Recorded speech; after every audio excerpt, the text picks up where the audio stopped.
So hi hello friends, అందరికీ నమస్తే. ఎలా ఉన్నారు మిత్రులందరికీ నమస్కారం. ఫ్రెండ్స్, ఈరోజు ఎడ్యుకేషన్కి సంబంధించి పబ్లిష్ అయిన న్యూస్ పేపర్ అప్డేట్స్ గురించి ఒకసారి క్లారిటీగా చూద్దాం. చాలామంది మన సబ్స్క్రైబర్స్ మిత్రులు కూడా అడుగుతూ ఉన్నారు, సార్ మనకి డిఎస్సికి సంబంధించిన నోటిఫికేషన్ అనేది అక్టోబర్ 15వ తారీఖున అని చెప్పేసి మెన్షన్ చేశారు కదా. ఈ లోపు టీచర్ ఎలిజిబిలిటీ టెస్ట్ టెట్కి సంబంధించి నోటిఫికేషన్ ఏదైనా విడుదలవుతుందా అని చెప్పేసి కూడా అడుగుతూ ఉన్నారు. మనకి టెట్కి సంబంధించిన నోటిఫికేషన్ అనేది విడుదల చేసేందుకు అవకాశం అయితే ఉంది. జూన్ ఆర్ జూలై మంత్లో మనకి టెట్కి సంబంధించిన నోటిఫికేషన్ రావడానికైతే అవకాశం కనిపిస్తుంది. ప్రతి సంవత్సరం టీచర్ ఎలిజిబిలిటీ టెస్ట్ టెట్కి సంబంధించిన నోటిఫికేషన్ అనేది విడుదల చేయవలసి ఉంటుంది కాబట్టి ఇటు ఇన్ సర్వీస్ టీచర్ల కోసం కూడా కంపల్సరీగా టెట్ నోటిఫికేషన్ అయితే విడుదల చేయవలసి ఉంటుంది. ఎందుకంటే సుప్రీంకోర్టు తీర్పు మేరకు కంపల్సరీగా ఇన్ సర్వీస్ టీచర్లందరూ కూడా 2 సంవత్సరాల లోపు టెట్ క్వాలిఫై కావాలనే నిబంధన కూడా రావడం జరిగింది. ఇటు పాఠశాల విద్యాశాఖ కూడా కాలక్షేపం చేయడానికి కానివ్వండి, అదేవిధంగా ఆన్లైన్ అప్లికేషన్ ఫీజు అనేది టెట్కి సంబంధించి 1000 రూపాయలకి పెంచేశారు కాబట్టి భారీగా నిరుద్యోగుల నుంచి టెట్ రూపంలో అప్లికేషన్ ఫీజులు వసూలు చేసుకునేందుకు కూడా ఇది ఒక అవకాశం కింద మారే అవకాశం అయితే కనిపిస్తూ ఉంది. ఒకవేళ టెట్కి సంబంధించిన నోటిఫికేషన్ విడుదల చేసినట్లయితే విద్యాశాఖ మంత్రి నారా లోకేష్ గారు ఖచ్చితంగా ఆన్లైన్ అప్లికేషన్ ఫీజు అనేది 500 రూపాయలకి తగ్గించవలసిన అవసరం అయితే ఉంది. నిరుద్యోగ భృతి ఇస్తామన్నారు. ఇటు నిరుద్యోగుల నుంచి అప్లికేషన్ రూపంలో ఫీజులు దండుకునే కార్యక్రమం దయచేసి ఇకపై ఆఫ్ చేయాలని చెప్పేసి కూడా అభ్యర్థులందరూ కూడా కోరుకుంటూ ఉన్నారు. ఇటు ఆంధ్రప్రదేశ్లో మొత్తం 13 జిల్లాల్లో ఈ 2026 ఎండింగ్ వరకు ఏవైతే రిటైర్మెంట్స్ వేకెన్సీస్ ఏర్పడుతున్నాయో ఈ 2026లో పదవి విరమణ పొందే సుమారుగా 9,000 మంది ఉపాధ్యాయులు ఎవరైతే ఉన్నారో ఆ పోస్టుల్లో కనీసం 6,000 నుంచి 6,500 పోస్టుల భర్తీకి సంబంధించి డిఎస్సి టీచర్ పోస్టుల భర్తీకి సంబంధించిన నోటిఫికేషన్ విడుదల చేయాలని చెప్పేసి కూడా అభ్యర్థులు అయితే కోరుతూ ఉన్నారు. దయచేసి పోస్టుల పెంపు అంశంపై కూడా మీరు పునఃపరిశీలన చేయవలసిన అవసరం అయితే ఉంది. ఆగస్టు 15వ తారీఖున గ్రూప్ 1కి సంబంధించి 91 పోస్టులకు సంబంధించి, ఆగస్టు 15న 418 సబ్ ఇన్స్పెక్టర్ మనకి ఎస్ఐ పోస్టులకు సంబంధించి, ఇంటర్మీడియట్ క్వాలిఫికేషన్తో 1970 పోలీస్ కానిస్టేబుల్ పోస్టులకు సంబంధించి ఆగస్టు 15వ తారీఖున నోటిఫికేషన్. అదేవిధంగా సెప్టెంబర్ 15వ తారీఖున వచ్చేసరికి 750 గ్రూప్ 2కి సంబంధించిన నోటిఫికేషన్. ఇక మనకి డిఎస్సికి సంబంధించి ఇక్కడ చూపిస్తున్న వేకెన్సీస్ ఎన్నయ్యా అంటే 2,535 పాఠశాల విద్యాశాఖ డిఎస్సి ద్వారా అక్టోబర్ 15 అని చెప్పేసి ఇచ్చున్నారు. పోస్టుల సంఖ్య పెరిగే అవకాశం ఉందా సార్ అని చెప్పేసి కూడా చాలామంది అడుగుతూ ఉన్నారు.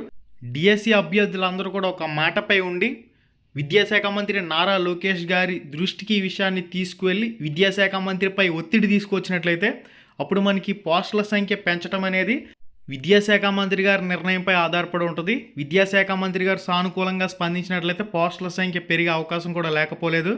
డిఎస్సి నోటిఫికేషన్కి సంబంధించి సుదీర్ఘ కాలం అయితే కనిపిస్తుంది కాబట్టి, అంటే సుమారుగా 6 నుంచి 7 నెలల సమయం అయితే ఉంది కాబట్టి ఖచ్చితంగా డిఎస్సి ద్వారా టీచర్ పోస్టుల భర్తీ అంశంపై పునఃపరిశీలన చేసి పోస్టుల సంఖ్యను పెంచాలని చెప్పేసి విద్యాశాఖ మంత్రిని డిఎస్సి అభ్యర్థులు అయితే విన్నవిస్తూ ఉన్నారు.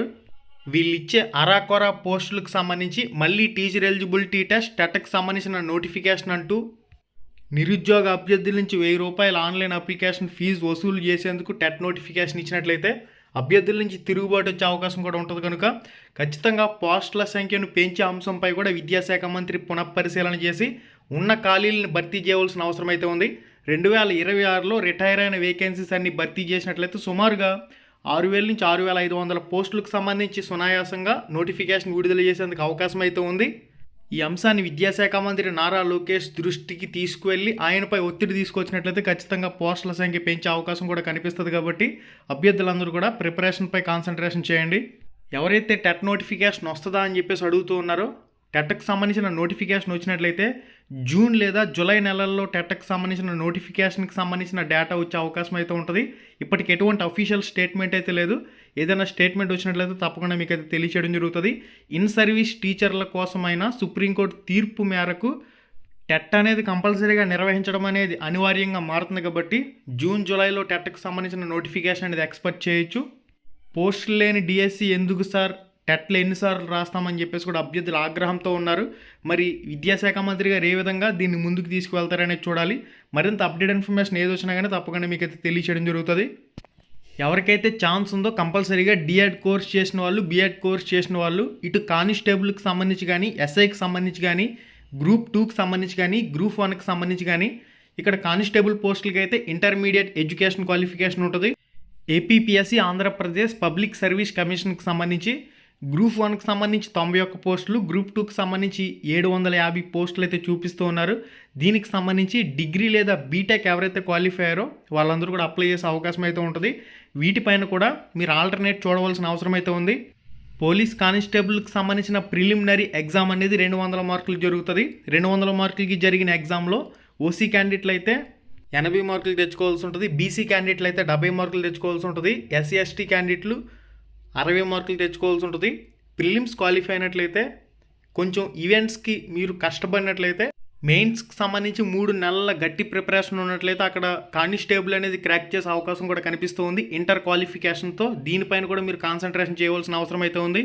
ఇక ఎస్ఐ పోస్టులకు సంబంధించి డిగ్రీ అనేది ఎడ్యుకేషన్ క్వాలిఫికేషన్, గ్రూప్స్ పోస్టులకు సంబంధించి కూడా డిగ్రీ అనేది ఎడ్యుకేషన్ క్వాలిఫికేషన్.